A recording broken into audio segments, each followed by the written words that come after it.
Now, founder and CEO Cathie Wood has her eyes set on a new theme for innovation. Jen Rogers sat down with Cathie Wood and brings us this interview. Jen, there's always a lot of attention on what Cathie looking at specifically because she has been so focused on a lot of these innovation names that have performed so well over the last year.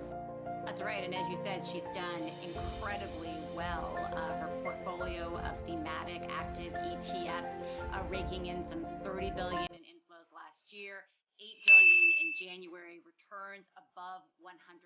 So she really made a name for herself early on crypto, and then it was that Tesla call. Tesla, our biggest holding, the Tesla call going to 4,000. Look, she turned out to be right on Tesla. She's now talking about her big ideas for 2021, and electric vehicles are still part of her thesis on innovation and disruption. That's one of the things we talked about. If we're right, this market is going to go from 2.2 million sales, that's units, in 2020, it might be 2.3, to 40 million in 2025. So all of these announcements have increased our confidence that the capital markets are going to finance this transition from internal combustion engine to electric. That's great. Who is going to be leading the charge, so to speak? We still think it is Tesla, certainly in the United States. Even in China, Tesla is the #1 brand. Now, the smaller vehicles in China, there is a company, I've forgotten its name. It might be associated with SAIC and GM, by the way, that is pulling ahead. But that's not counted as a true electric vehicle. These are the ones that go 25 miles an hour, golf cart types of things. So we think that China might hold the secret as to the next big winners. We know that NIO, we do not own NIO, it's a battery swapping company. So instead of charging, they swap batteries. That is going to win the day. We think that XPeng, which we do not own, but which is emulating Tesla, might. We're seeing, and we do own in our more specialized strategies, BYD was a battery manufacturer to begin with, and Warren Buffett has owned for many years a piece of BYD. That has done very well. We own that. And then Geely, which bought Volvo, and I believe the chairman of Geely owns a position in Daimler.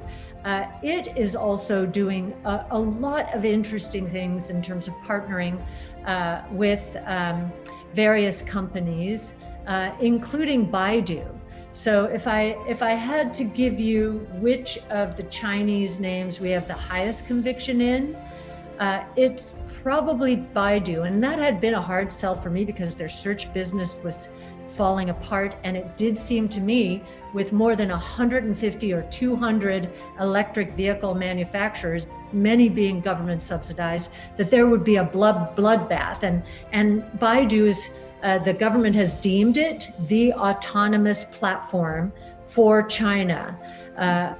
We weren't sure whether to believe that or not, or if it would get caught up in the carnage, but it does seem to be doing something very interesting. And there's also another company called AutoX. This is more, they're working with Dongfeng, which is mostly involved in the trucking space. But we did take note that AutoX has gotten approval from California to go fully autonomous there. I didn't know that until very recently, so that could be another one to watch.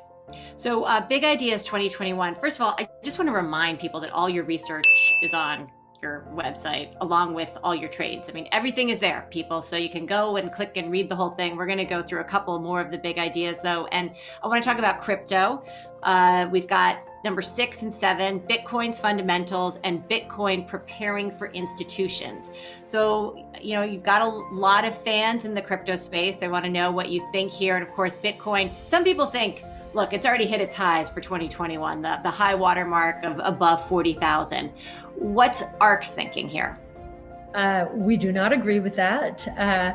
And what's been interesting this time around is if you look at Google search trends for Bitcoin or Bitcoin's price against the Bitcoin price itself, you'll find that there's not a lot of speculative activity by that measure. In fact, in 2017, they were 1 for 1 together, but it has been pretty quiescent until maybe very recently, but throughout last year. And so that gave us a lot of comfort. We believe that the institutional behavior and moves recently have been fascinating. We have been expecting institutions to start moving into Bitcoin and other crypto assets, but primarily Bitcoin, the most secure of the blockchains, because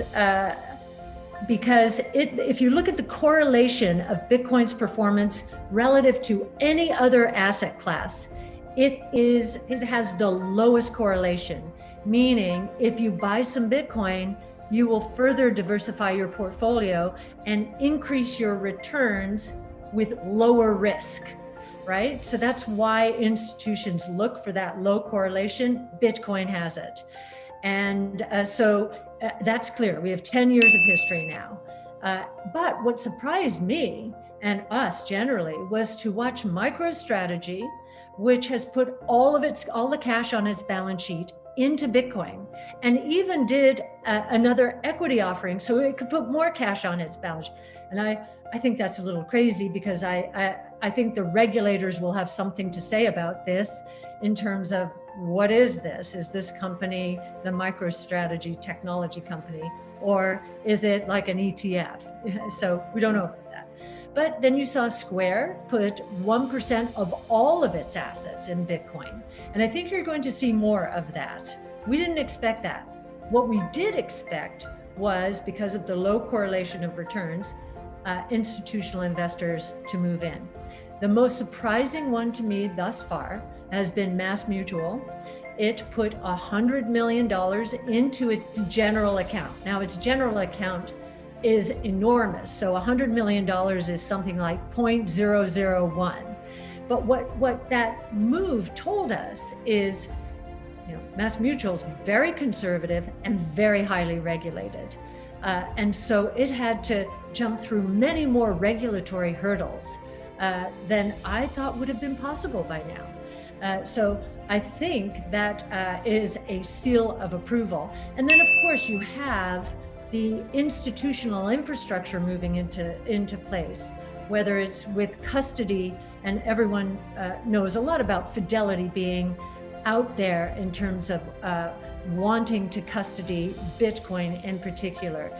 You have the Intercontinental Exchange, and you've got the CME now with Bitcoin futures, one settling in kind, one settling in cash. And so we do believe that Bitcoin is getting ready for institutional. But when we actually think about this, is Bitcoin ready for institutions? Bitcoin is it's roughly a $600 billion market cap. So not even half the size of Apple or Amazon, right? Yep. Doesn't put it into perspective.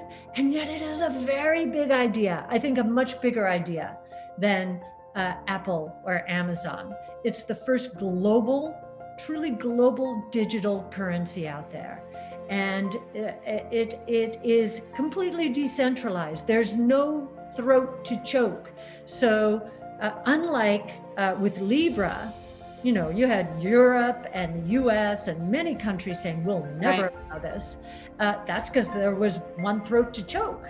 With Bitcoin, there's no throat to choke. And in fact, when China basically shut down the exchanges in China that dealt in crypto, especially Bitcoin, that activity just moved over to Japan, Thailand, and Korea, other countries that wanted They wanted to move ahead in this innovation space. They did not want to miss this next big thing.